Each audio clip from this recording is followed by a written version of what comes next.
Welcome to the People of PCPS, a Polk County Public Schools podcast. This podcast is dedicated to telling the stories of teachers, paraeducators, support staff, students, volunteers, alumni, and all the people who contribute to Polk County Public Schools. Whether they're working in the school district, learning in our classrooms, or using their education to improve our community, the people are what make Polk County Public Schools great. Let's get to know our colleagues, our students, our neighbors, and our friends, the people of PCPS.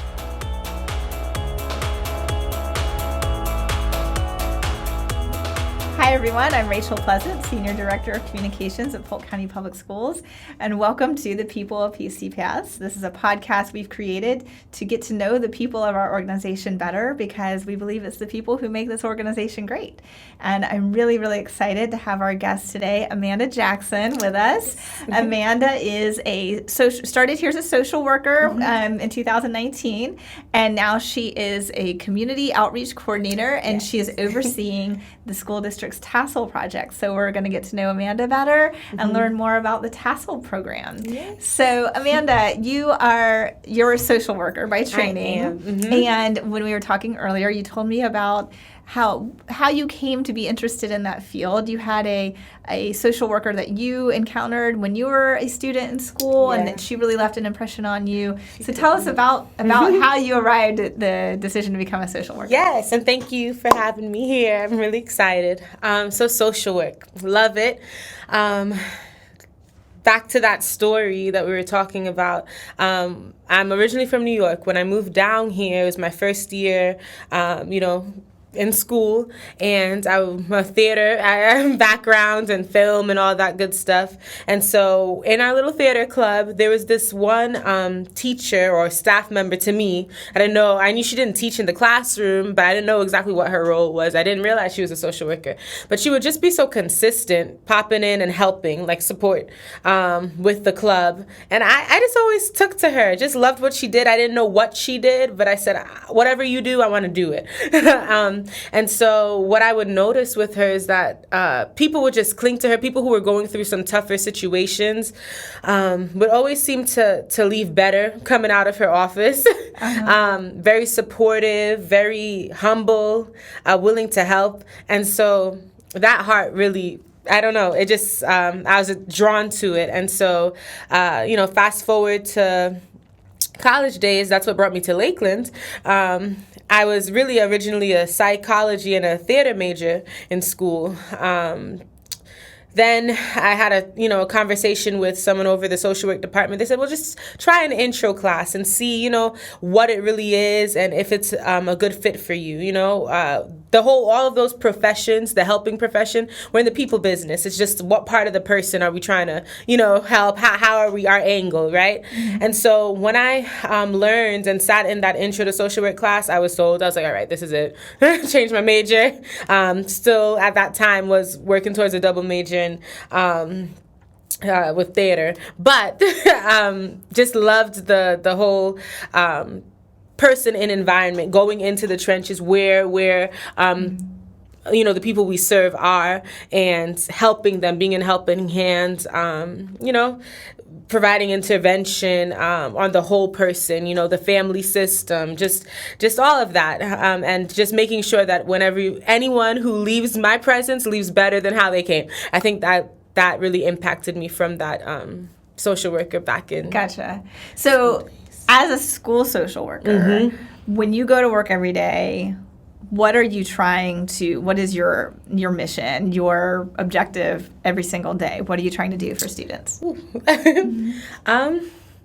My mission every day is to help, in a nutshell, to help where we can, to meet, and that's not just the students, although it's students first and families. It's the teachers, it's the staff members, it's our principals, it's how can I come in to support? I'm support staff. How do I come in to support and be there and meet them where they're at? Because we're all pressed. And so whether it's counselors, we get to work closely with counselors a lot as school social workers, whether it's administration, when a crisis happens at a school, being flexible because a day in the life, you may put something on your schedule and think you're going to do something that day, and then you get a call after hours about a case, that needs to be handled because, a principal who doesn't know what to do in that moment. No, it's okay. Well, let's problem solve and see how I can step in and be a help to really relieve some of that stress because, they have a lot to do.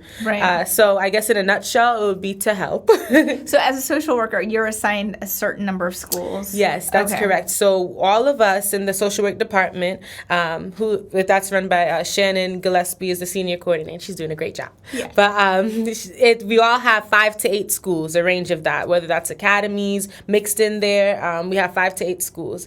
That's a lot. There's more weekdays than that is. Yeah. And so usually we have our set school days that we serve and remain flexible for that, whether we deal heavily with attendance, making sure a student is coming to school.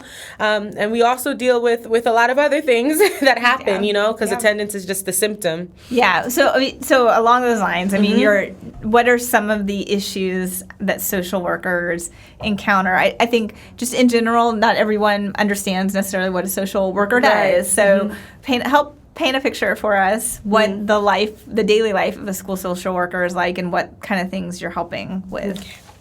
Well, I think a school social worker is a whole different pod. We have access, I think, to the kids in a different way than other, social work professions and do, which is a gift. But in a nutshell, all of us as social workers, whether we're out in the community, in the schools, wherever, we're there to help go into the trenches, I'd say, hold their hands and bring them back up. What's needed to make sure that you have all the tools you need in life to be successful and to thrive and to win. That's how I'd like to say it. So with that, our aim as school social workers is our main big piece is attendance. What are some barriers that we can break down and remove so that you're successful and that you win? And so with that, with some problems that we see, it's family situations. Again, attendance is just a symptom to a deeper rooted problem, whether it's mental health situations, whether they just went through trauma, abuse, they're seeing some things at home that's really triggering them to act out in the classroom behaviorally, but really the root is trauma. How can we help and do some collaboration with our other team members and other professions within the school system to help this student win and be successful? What if it's tangible items? They're living in poverty, and so we're here trying to get them to learn math and do some group work, but they're thinking, this is the 3rd time that I'm in my undergarments, or this is the 5th time that I came home and I didn't know what was going to be for dinner, and I don't know, I'm glad I'm going to school the next day because I know I'm going to get breakfast there. There's other things on their mind. And so in a nutshell, we're there to remove the barriers, help, connect. We're linkers. What's in the community so that we can link you up and make sure that you have some support to help reach, your fullest potential. So okay, I'd say that's in a nutshell. So if someone is dealing with a lack of food at home, you might connect them with a local food pantry or to help, and then that might, because you view that as a way to, they'll come to school more if they aren't worried about those basic, or they'll perform better in school because they're not worried about the basic needs. Or if it's like you mentioned, their clothing, you might connect them with a source of clothing so that they feel better about coming to school and perform better once they get there. I see. Okay, so I would imagine in your line of work, just based on just the few kind of examples you just shared with us, that you must encounter students who leave lifelong impressions on you. Can you tell us about some of the children that you have gotten to work with and the ones that have really impacted? Yes.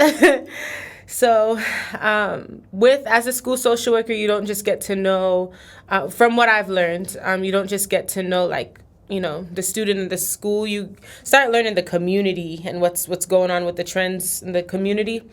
And so in this particular school that I served last year, there's a lot of kids who come out of this impoverished community. And I got to another part of the social work experience, school social work, is that we help with, by doing social histories, meeting with parents, help with the process to get kids some extra services in the classroom, so that they can, be successful. So what that looks like is meeting with a parent to do something called the social history, a long assessment, asking them a lot of questions to get that background, environment, where did our student come from, So with that, I get to know a lot of parents in the community. And so with this one student, I met his mom first, and I learned of him through his mom, her story, and her perspective on her son.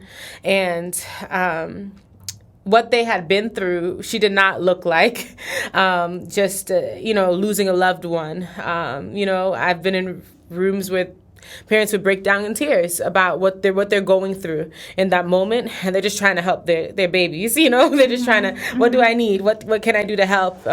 Maybe they weren't taught, and so now they're here in a place where they're, teaching and kind of walking, kind of blindly, like, okay, what do I do? What are the steps? So, anyways.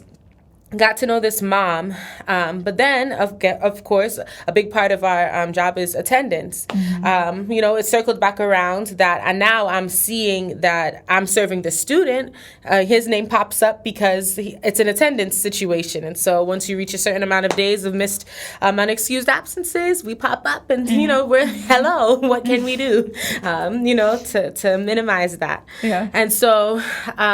Seeing him walk through that room, meeting him, and knowing the history, like, I think my mind was just, you don't look like what you've been through. And you're in first grade. And just his smile just brought me life. I leave better when I'm with the, kids. Just seeing that these kids are so resilient. They go through so much, and they don't even know the maybe trauma and the things that they've been through, how much it can affect them, because it's their normal. That's how they live. This is just home. This is just life. This is just what I know. And so when he walked into that room, he just had the biggest smile on his face, just making us laugh. And we had little deals to get him to school, little incentives. Like, if you do, a certain amount of days, then how about, we give him a little incentive.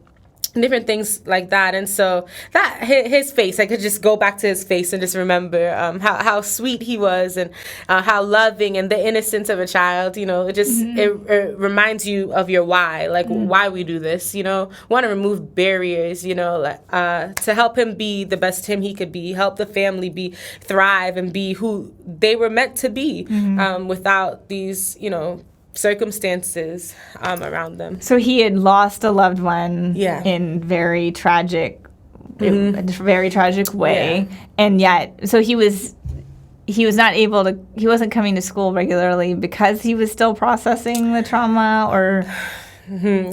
I don't want to just tie it to just that, but you could definitely see, because of that, it makes sense, the timeline, because the loved one so and so died at that particular time. Oh, well, it makes sense. Look how many days was absent after that time. Yes. But he was still dealing with it, like he still maintained the childish innocence and the joy and the. So what do you in a case like that, when a child is the trauma they've experienced is the loss of a loved one? You mentioned earlier connecting them with what's the kind of resource that you would connect that child to? Well, we have a lot of great school. In-house resources. For example, I'll shout out mental health facilitators. They're doing a great job, and they do some individual counseling and group counseling. We do group counseling. Maybe that's a child that I'll pull for a group, who needs some extra support there and may not even know, but let's do a group where we teach them of some coping skills and give them some tools to their toolbox, so that they can learn how to deal with emotions, so that it's starting to be instilled in him. Mental health facilitators, they can do more of the one-on-one and group work, and come in and just be that extra support. other community resources, counseling services to the family. A lot of it would be also for him. It would be grief counseling for mom. For example, Good Shepherd Hospice. They're in the community. They have the Bethany Center where they offer counseling, and they would come to the schools and offer that to kids. We've had to use that and refer a lot of parents to that as well. So those are the type, you actually did this one child who stands out in your, those are the kind of resources that we'd give. Do you have any idea how that child's doing now?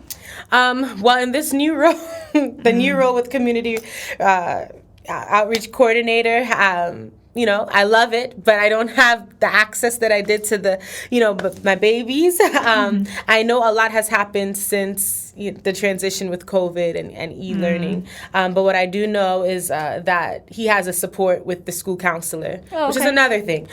Just collaborating with those who he has a connection with already. And she is a great school counselor. And so just being able to connect them and have that check-in, check-out process so that they can keep being supportive. I know the family knows that we're for them. The school is really great about I know this particular community that most of their students come from, they're so great about letting them know, okay, you're supported. Like we hear you, we're for you. And so you, while you're not working directly with kids at the moment because you're overseeing Tassel and you're community outreach coordinator, but you did there for a while. And can you, along the lines of the previous question about a child who's touched you, like can you recall a child who you saw make a turnaround and that your work as a social worker helped to contribute to that and the impact that you had to make?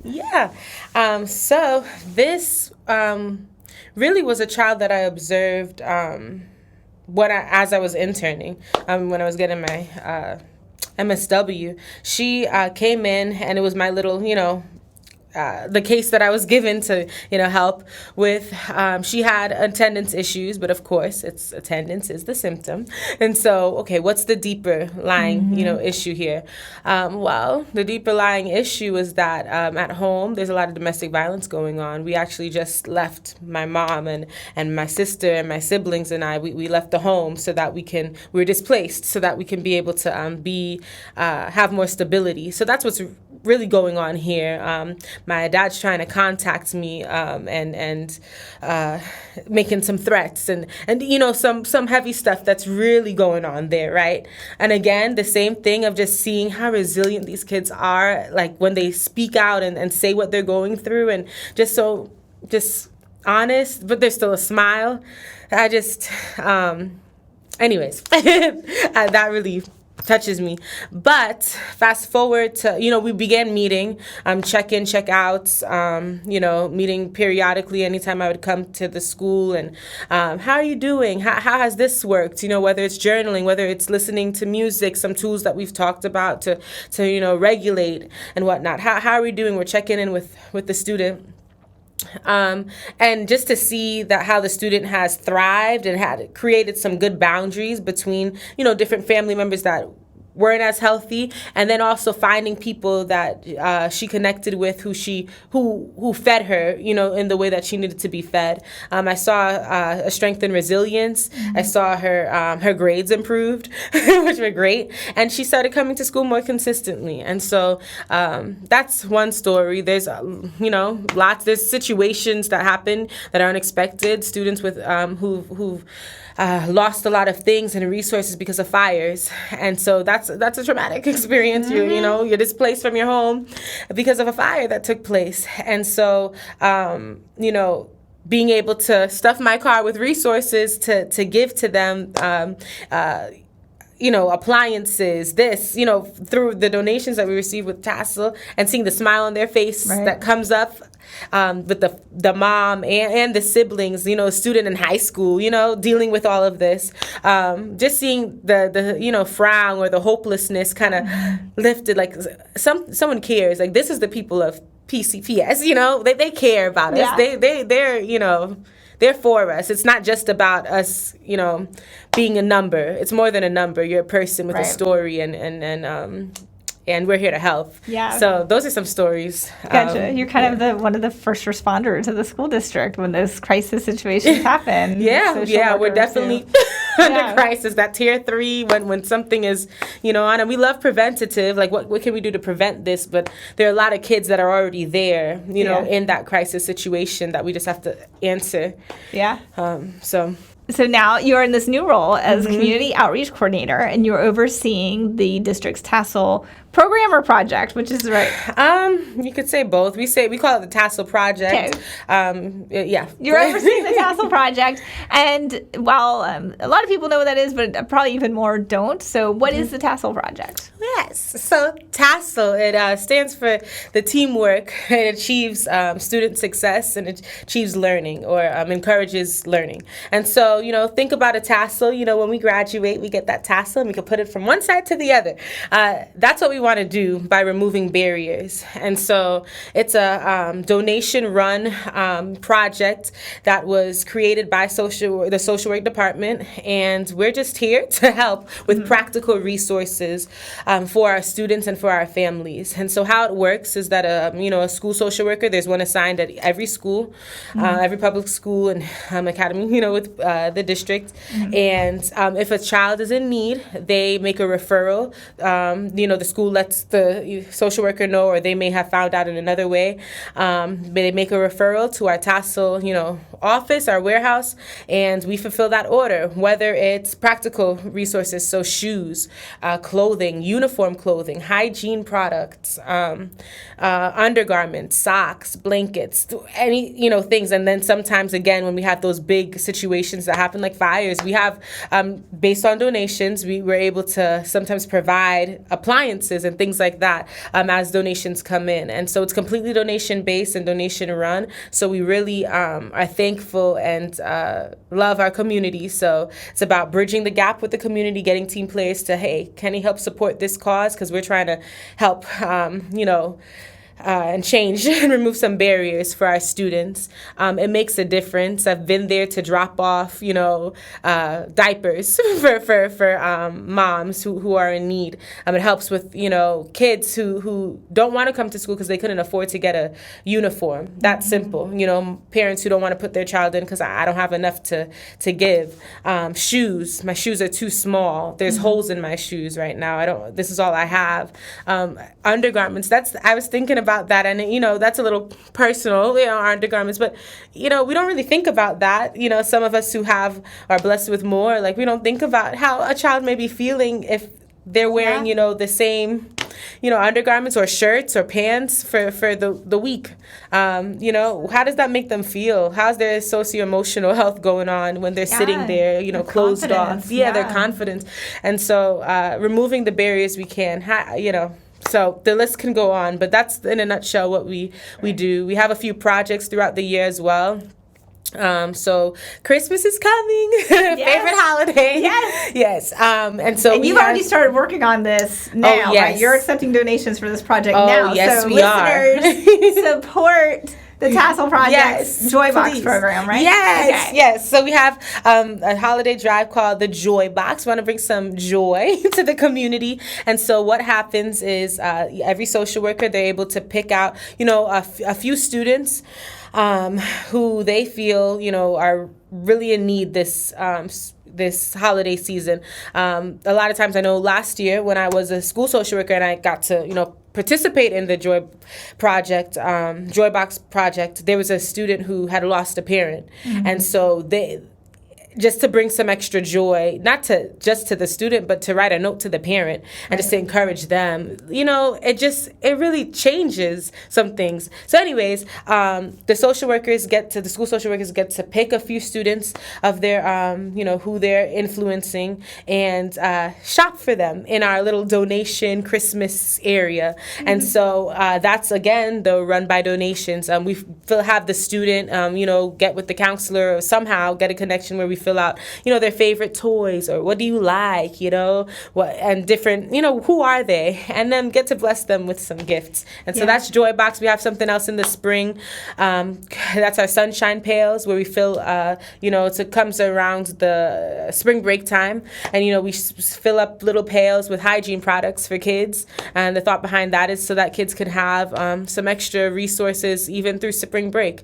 And so those are some projects that we do, and we have some more up our sleeve coming down. Well, you mentioned, you referred to it as like a little, this is not a little operation. I've been out there. This is a full-blown it is chock full of, like you said, anything you can imagine, from baby diapers and deodorant to backpacks and shoes and uniforms supplies, and toys and the whole gamut for all age children. There's so the way, just to make sure I understand, so throughout the year, school social workers can request items from the Tassel program that would. So I'm a school social worker. I have a child who's lacking school uniforms. I can request those through Tassel. Those will come to my school site. I can provide them to my student. Yes. Right? And then Joy Boxes, I get to go shopping for my the social worker will get to go on behalf of the students. On behalf of the they want to, and then they get to surprise them with their that must be such an incredible thing to be a part of. And so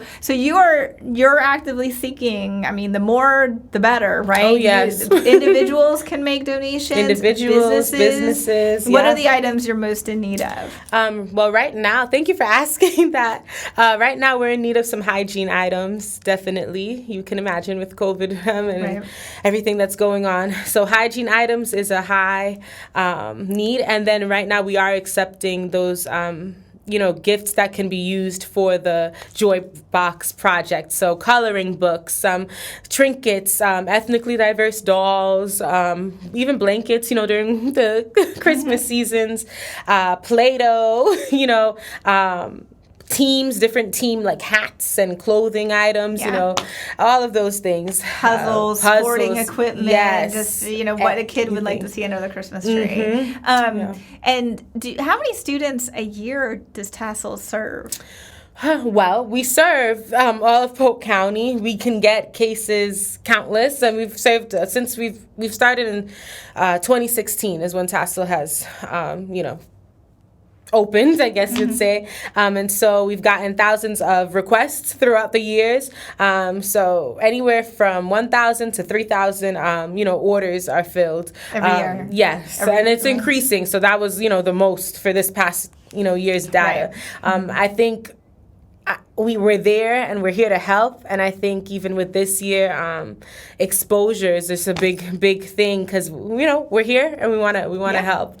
Yeah. If I want to make a donation to Tassel, how do I do it? Yes, well, you could contact me. I'm Amanda. Okay. My number is 863-535-5975. Okay. My extension is 479. You could also email me, which my email is Amanda Jackson01 at Polk. Okay, we'll make that readily available. But they would contact you. We'll make sure your contact information is out there. Yes, I do want to ask you just a couple things about, you mentioned the pandemic, and so there have been numerous stories done about with students not going to school physically every day, and the calls to things like the child abuse hotline are down because there's school personnel are the ones normally many times who recognize the signs of abuse. And just what are you seeing in our community from a social work perspective? How are the lives of children being impacted by this pandemic? And what are you mentioned that you kind of get a pulse on what's happening in the community. So pandemic related, what are you seeing happening here? Yeah, that's a good question. Community-wise, at first, of course, panic. How do we help? What do we do? How's the mental health of our students during this time when we were, shut down during that time? I think that was really hard on our students. Just observing just mental health and just wanting to be a child and go out and trying to grasp what's going on here. Why can't I go back to normal? I think with parents, poverty, the increase of that, not knowing the resources and what's out there, or resources that would help at one capacity, having to help at another capacity. We're not prepared for this. How can we get more? We need to help our community. What's out there? But what I also saw was the community really help out and then come together. I could think of, all the electric companies. That was a big thing. Cut down costs and extends this, and just really gracious with that. So parents had electricity, and parents had access to the internet to access things for school so their kids can continue learning. I saw that. I think this school year, like coming in with a social worker lens, I think I'm seeing a lot of resilience in our students. They're adapting. They're so strong. And I think they're adapting very well. And I think this is going to help shape them. It has to. This has been a national, global thing. It's affected all of us. But I think they're rising as we're progressing. I think they're rising above it, and it's building them up. And I think for our teachers, at first there was a lot of what are we doing? What is going to happen? How are we going to make this work? And coming into the new school year and feeling maybe a lack of support or just kind of frazzled of I'm used to doing things a set way, and now I have to, change it up to serve my students best. But I think what we're finding is that we're wrapping together, we're linking together more because we need to. This is not a one-man show. And so I think I've enjoyed seeing that, seeing the teachers even adapt and just come in and be flexible. We've been, with mental health, and with the social work department, student services, we've been intentional with being a support, not just for our students, but really for our teachers this year, because we noticed that this will be a year that how can we go the extra mile to be a support for them during this time as they equip, the students.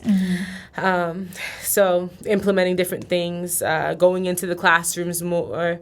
That's some things in a nutshell. And as far as students who might be learning virtually, and I know you aren't doing that work day to day, but you're still in that area of the district, and even it may have changed your work with Tassel. How do you identify? Is it harder to identify students who need either social work services or help from Tassel in this era with so many that are learning? And how are you compensating from that? So I'd say both. What comes to mind at first is that it can be harder because we don't have access to them, here, to see if there's something wrong, hey, there's a mark on your hand, what's going on? Or here, your body language has shifted drastically since the beginning of the school year. What's going on? Or them even talking or leaving a note in the box. I wish my teacher knew, whatever those things are. But what I have, I have some great teacher friends, and another thing that I've observed is that teachers are being observant because it gives them a little window to the home when you're here at the classroom levels, on Zoom or whatever the platform is, teaching a lesson. Is that yelling I'm hearing in the background, or is that something that they meant to say on mute? Did I think it was on mute and it's not? What's going on there? And I think it's breaking down barriers. It's not like school life, home life. And so it's merging the two. I think, so with that, I feel like the teachers have more access in. And so with that, they're building rapport with the teacher. The teacher can then say, hey, we have some resources to help, or hey, talk to someone about, hey, I think we need to check on this kid. And so that's another perspective that I have seen and observed or heard from some of my teacher friends as well. Wow. So, okay. Well, we like to ask everybody the same question on this podcast, and that is, Amanda Jackson, former social worker, now Community Outreach Liaison, who's overseeing the Tassel Project. What is it that you feel you uniquely contribute to our district? Because we all contribute something. What do you think you bring? Love. Yeah. In a nutshell, you could have all these other things. I could do, what I do with the Tassel program, but I think I bring love and a sweetness. I know I've heard that before, and I think it kind of helps bring us back to baseline, like the why. Why are we doing this? Why are we even in this? Why do we want to do this podcast to get the word out on who we are? And so I think, love and kindness. We all need more of that nowadays. Yeah, so. Especially during these times. Yes, always, but especially now. Mm-hmm. It's been so nice to get to know you and to talk to you. Thank you so much for coming on our podcast. Yes. So, thank you. Thank you for having me. I appreciate it. Did you change careers to become a teacher, para, or bus driver? Do you remember the moment when you knew a career in education was right for you? Are you a PCPS alumnus who remembers the teacher who made you believe you were capable of great things? Are you a student who is already putting your K-12 education to work in our community? We all have a story to tell, and those stories are part of what makes PCPS great. Tell us yours. To be a guest or to nominate someone you know to be featured on The People of PCPS, fill out the form posted online at polkschoolsfl.com/podcast. Thanks for listening. You can subscribe to the People of PCPS podcast on Apple Podcasts, Google Podcasts, and Spotify, or watch online at the Polk County Public Schools YouTube channel. To learn more about the People of PCPS and other Polk County Public Schools podcasts, visit polkschoolsfl.com/podcasts.